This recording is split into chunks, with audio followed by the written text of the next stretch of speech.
Hi, everyone. Welcome back to English Medium Podcast, the show where we practice real English by sharing real stories. I'm Marcus, your slightly dramatic English coach who loves a good market tale. And with me, Hi, I'm Lily, your co-host who loves slow mornings, long walks, and warm conversations. We're so happy you're here. Ready to practice some conversational storytelling? absolutely. Today we have a super relatable theme, weekend stories. We're going to model natural, conversational English by telling our own Saturday and Sunday stories. Pause to teach vocabulary, practice phrases, and, most importantly, invite you to try telling your own story. So, make yourself comfortable. Maybe grab tea or coffee. Yeah, and if you're listening on the bus or walking, that's okay too. Just, be careful. We'll keep it relaxed and useful. Before we jump in, let's do a quick feeling check-in. Lily, how are you feeling right now? Use one or two words, and then maybe a short sentence. I'm feeling calm and a little energized. I slept well last night, which makes me feel emotionally full in a gentle way. Like when your cup is not just full, but warm. And you, Marcus? I'm curious and grateful. Curious because I've got a story about a very dramatic local football match. Grateful because weekends are for small, silly joys. Okay, listeners, think about how your last weekend made you feel. Were you rested, restless, emotionally full? We'll come back to that. This check-in is useful because it helps us learn adjectives and short phrases that describe moods. When you tell a story, saying how you felt at the start, like I felt rested or I felt a little drained, gives context. Yes. And today, we'll practice simple, direct sentences, great for intermediate learners. Short sentences, clear verbs, and vivid adjectives. We'll flag vocabulary like underrated, drizzled, magnificent, vivid, and more as we go. Perfect. Let's set the scene. Picture a Saturday morning. Some people sleep in, some get up early. Some make plans, some don't. Marcus, take us through your Saturday. Okay, so my Saturday started slowly. I rolled out of bed around 9:30, which for me is practically late. I made a small, strong cup of coffee and sat by the window. The sky was overcast, a kind of soft gray where the sun is hiding, and it drizzled a little, like a light rain that smells clean. That word, drizzled, means a light, fine rain. Use it. It drizzled this morning. Drizzled gives a gentle image. Nice detail.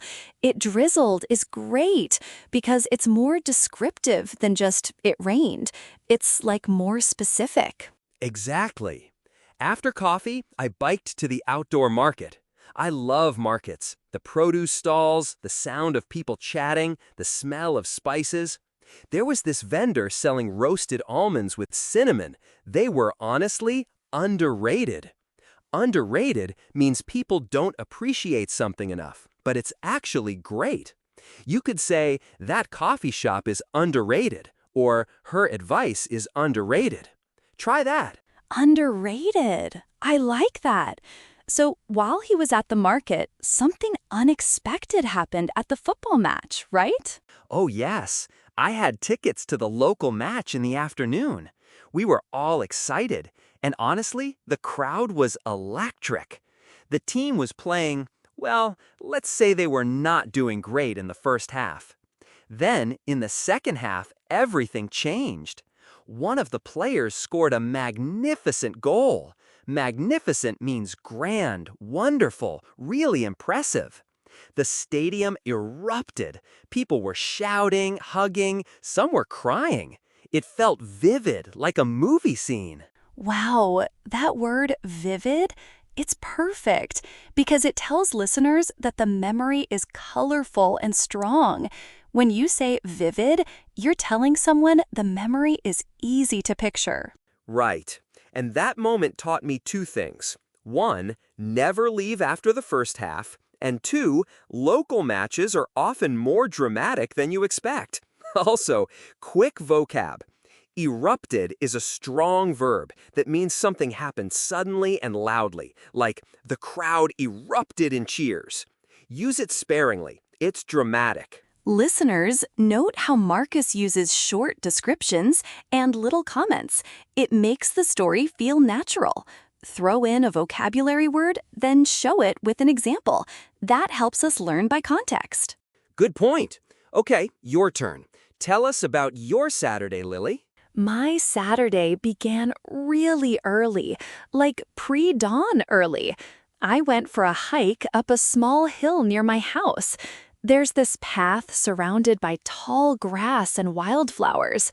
The air was cool, and the sky slowly turned from navy to pale pink. I try to be mindful on hikes.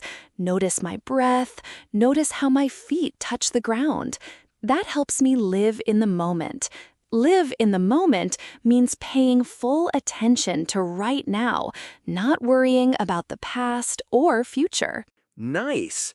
Mindfulness vocabulary is useful. Present, grounded, aware. When you tell a story with sensory details, like colors, smells, and sounds, it becomes more engaging for listeners.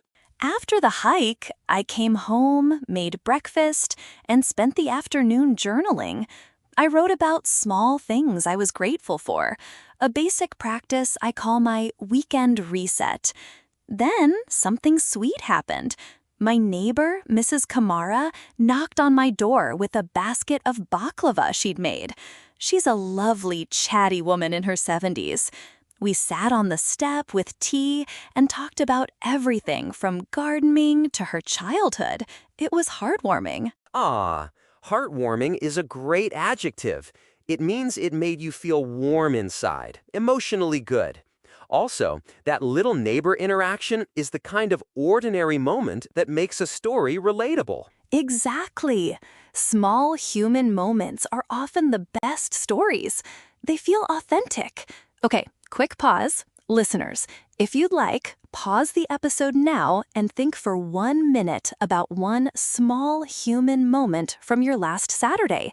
Try to remember a detail, a smell, a word someone said, a color. Ready? We'll wait a beat. Okay, back. If you did that, great. If not, no problem. You'll get another chance.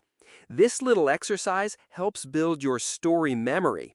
Being able to remember sensory details makes your storytelling stronger.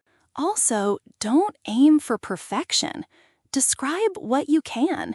Use short sentences if long ones are hard. I heard music. I tasted sweet bread. Each small sentence is a building block. Right. Now, moving into Sunday, Lily, you said you have a Sunday reset. Tell us about your Sunday morning. Sunday feels luxurious because I set my alarm only when I need to. Or, even better, I don't set one at all. I woke up naturally at 8:30.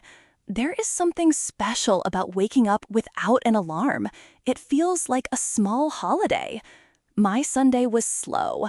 I made a light breakfast, read a little, then had a long phone call with my grandmother. We talked about family stories and recipes. That phone call connected me to my roots, and it made me feel comforted and grounded. Nice. Grounded again. Useful word. And connected to my roots. That's a lovely phrase to describe feeling close to family history and tradition. Tell us about the recipe talk. Any interesting details? Yes. My grandmother described making stew with plantains and a special spice mix. She used the word patience a lot. Slow cooking, stirring, tasting. It reminded me of how recipes are stories passed down. I practiced repeating some of the words she used, even though my accent is different. It was such a warm moment. That resonates. Language learning is like a recipe, a mix of ingredients you keep refining. Also, listeners, slow cooking is literal here and a good metaphor for language learning. Takes time and attention. Okay, Marcus. How did your Sunday go? I hear you had an espresso machine adventure. Oh, yes.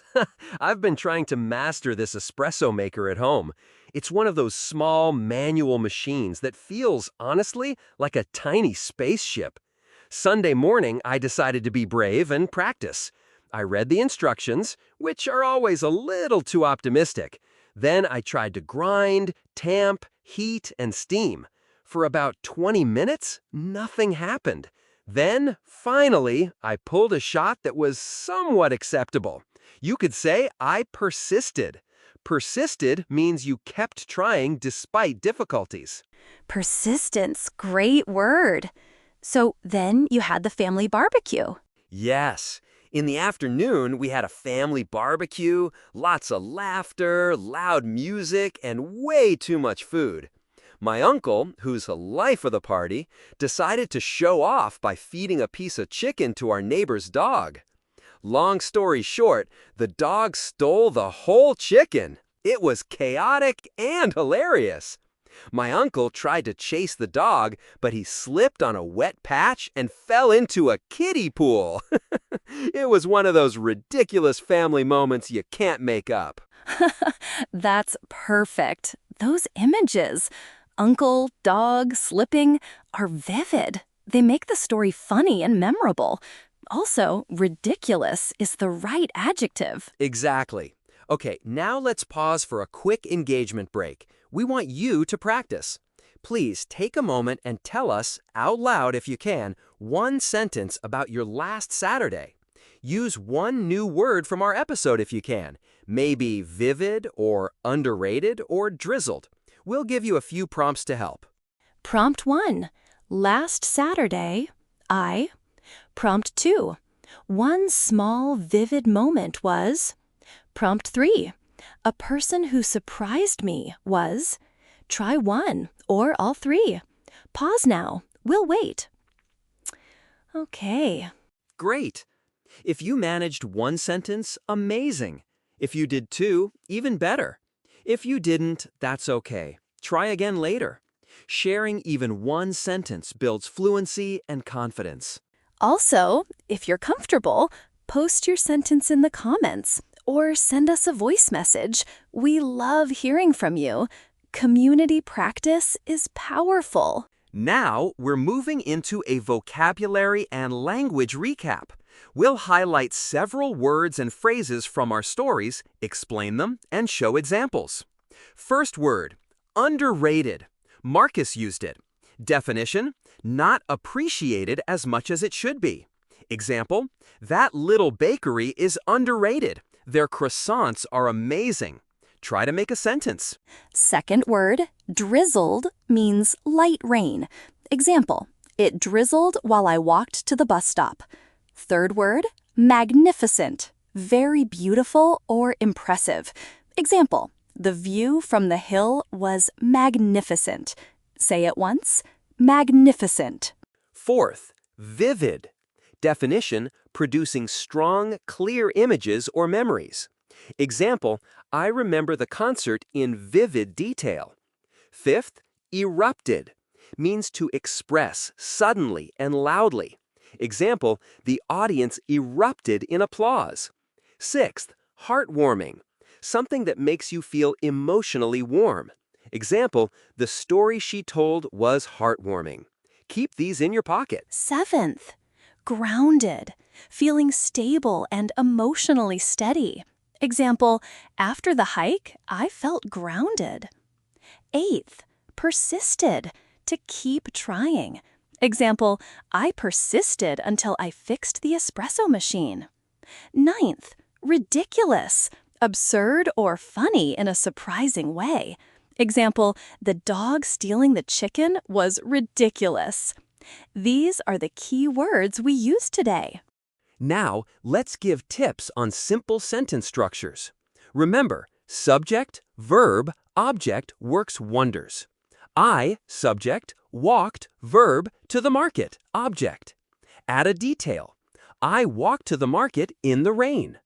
If you want to practice past tense, which you do for storytelling, use simple past. I walked, I ate, I met, I felt. Keep it simple. I felt excited. I tasted cinnamon. I heard music. Those short sentences make your story clear. Also, use linking phrases to connect moments. After that, then, while, later. Example, first I went to the market, then I met my friend, after that we watched a match. Those words help keep the timeline clear. Good. Now, let's do a short practice segment where we simulate real-life situations and use the vocabulary. We'll act out 3 mini dialogues. First, you're at a cafe and someone asks about your weekend. Second, you're writing a text to a friend about a vivid moment. Third, you're telling a neighbor about something heartwarming. Okay, simulation 1, cafe scene. Marcus, you start. I'll be the barista. Hi, how was your weekend? What did you do? Hi, my weekend was calm and restorative. I went for an early hike and the view was magnificent. The air drizzled a little in the morning, which made the path smell fresh. Nice. Short, clear sentences and a bit of sensory detail. Good. Simulation 2, texting a friend about a vivid moment. Marcus, read your phone message. Hey, crazy thing happened at the match. In the second half, the crowd erupted when our team scored a magnificent goal. It was so vivid, I still feel the excitement. Short, punchy, good for a text. It was so vivid, I still feel the excitement. Short, punchy, good for a text. Simulation 3, neighbor conversation about heartwarming moment. You go, Marcus. I told my neighbor about the barbecue. She said the dog stealing the chicken was ridiculous, but it was also heartwarming in a weird way because everyone laughed and helped clean up. These short role plays are practical. If you want, pause and repeat after us. Repeat one sentence at a time, aloud. Pause here and practice.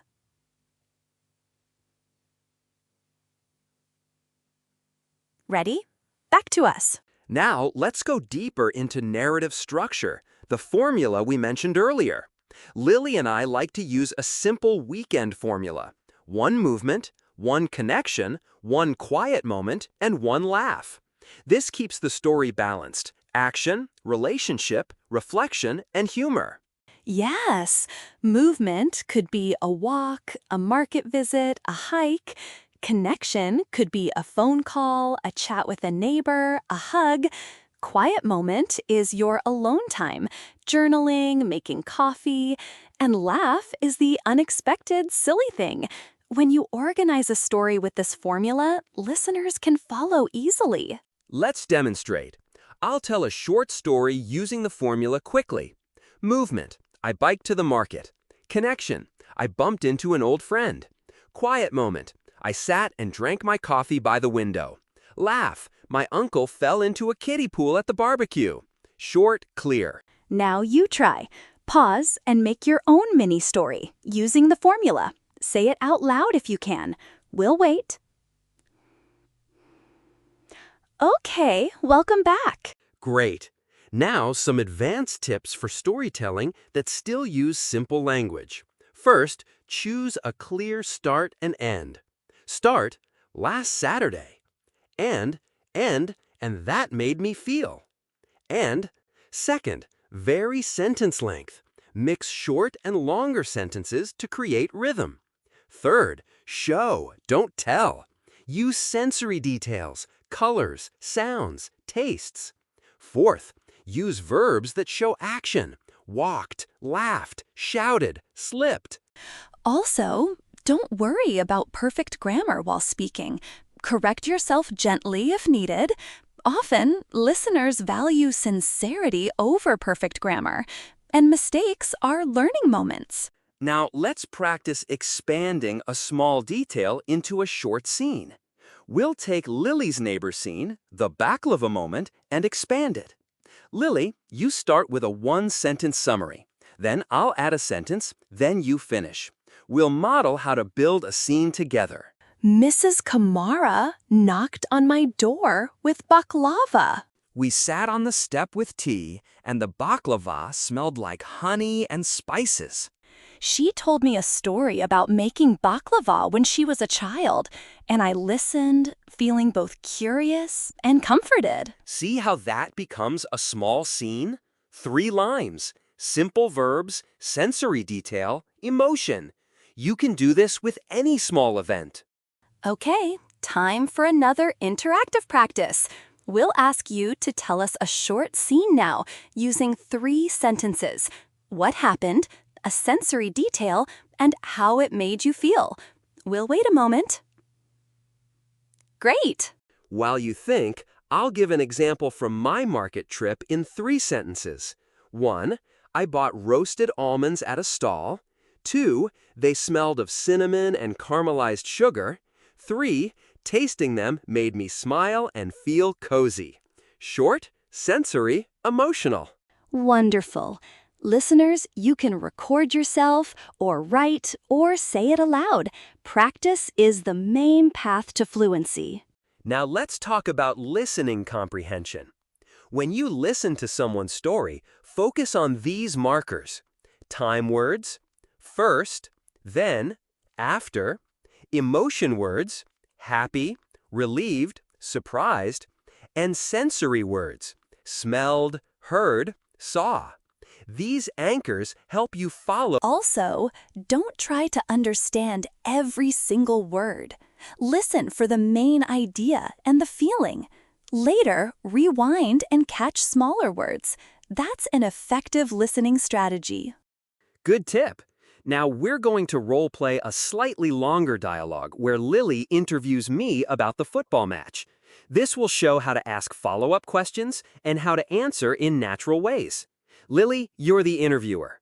Marcus, tell me, when the goal happened, what exactly did you see and hear?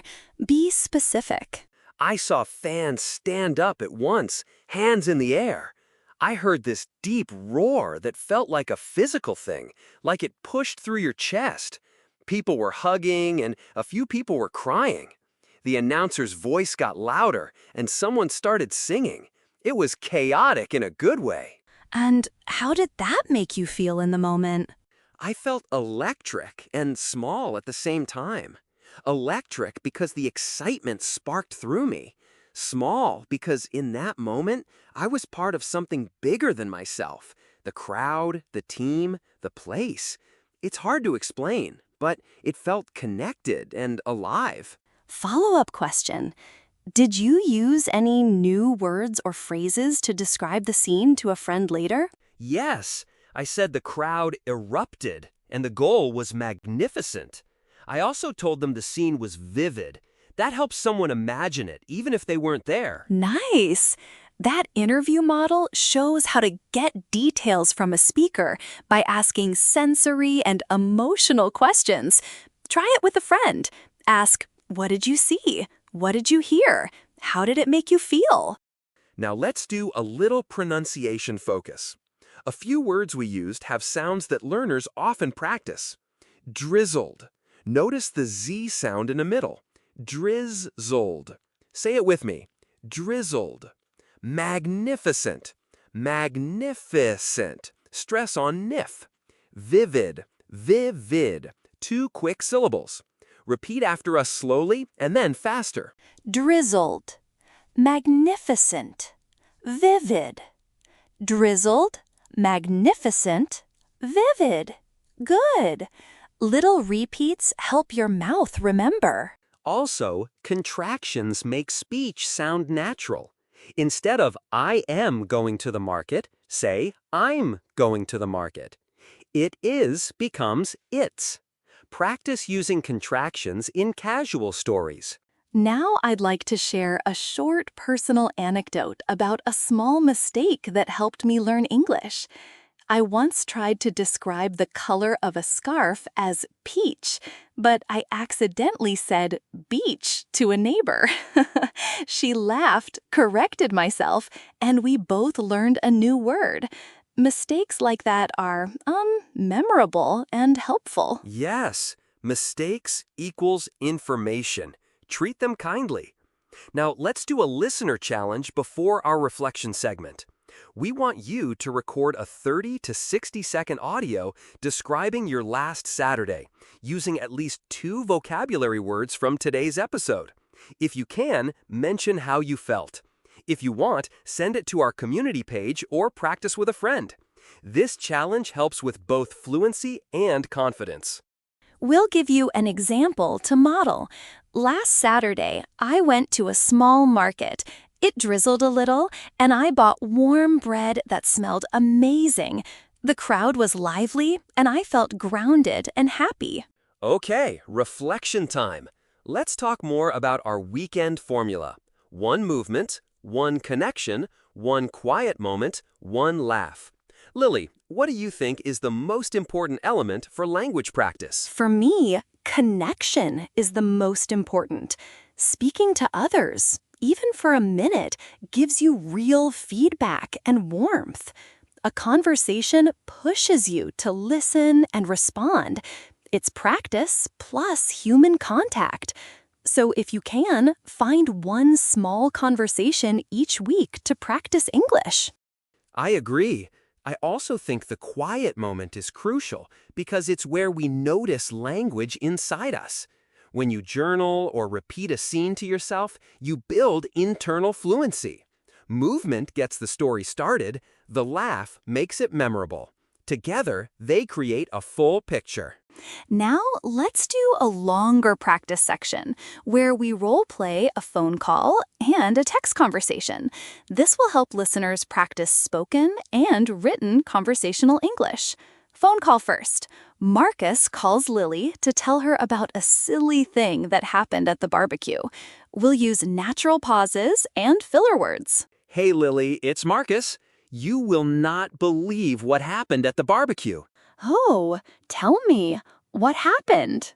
So, my uncle fed the neighbor's dog a piece of chicken, then the dog ran off with the whole plate. People were chasing the dog, and my uncle slipped and fell into a kiddie pool. It was ridiculous. Everyone laughed, but then we helped clean up, so it was also heartwarming. Wow, that is a mix of ridiculous and heartwarming. I can imagine it. How did your uncle react? He laughed and said, "At least the dog liked our food." So we all laughed more. It turned into a story we tell now. Stories like that create memory and language. You remember the words because you remember the moment. Good. Text conversation now. I'll text you quickly about my grandmother's recipe. Marcus, respond as if surprised and curious. Your grandmother's recipe sounds amazing. What's the secret? Did she give you measurements? She said patience was the secret. Slow cooking and tasting. She didn't measure, she says. That's lovely. I think recipes without measurements are like stories. You add what feels right.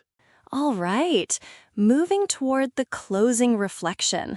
Marcus, what encouragement would you give to someone who feels frustrated with English progress? I'd say, be kind to your learning self. Mistakes are data, not failures. Use small, consistent practice. Tell 1 short story a week. Record it and listen back. Celebrate little wins. 1 clear sentence, 1 new word used naturally.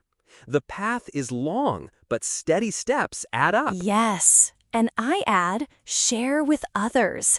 Community support makes practice less lonely. Join a group, share a sentence with a neighbor, or find a language buddy. The human connection makes language real. Now, a quick summary of the key points from today's episode. 1. We modeled weekend storytelling with sensory details. 2. We taught vocabulary, underrated, drizzled, magnificent, vivid, erupted, heartwarming, grounded, persisted, ridiculous. 3. We practiced simple past and short sentence structures. 4. We used the weekend formula, 1 movement, 1 connection, 1 quiet moment, 1 laugh. 5. We gave practice prompts and a listener challenge. And reminders, try the 3-sentence scene exercise, practice the vocabulary in context, and record a 30 to 60-second story. Be gentle with mistakes and celebrate progress. Before we say goodbye, let's each share a final short reflection. One sentence each about why storytelling matters for language learning. Lily? Storytelling makes language alive. It gives you reasons to speak, feelings to share, and memories to remember. It turns grammar into life. And I'll say, stories are practice and purpose combined. They give your words meaning and your practice direction. Okay, final quick reminders. Check the show notes for vocabulary lists and practice prompts.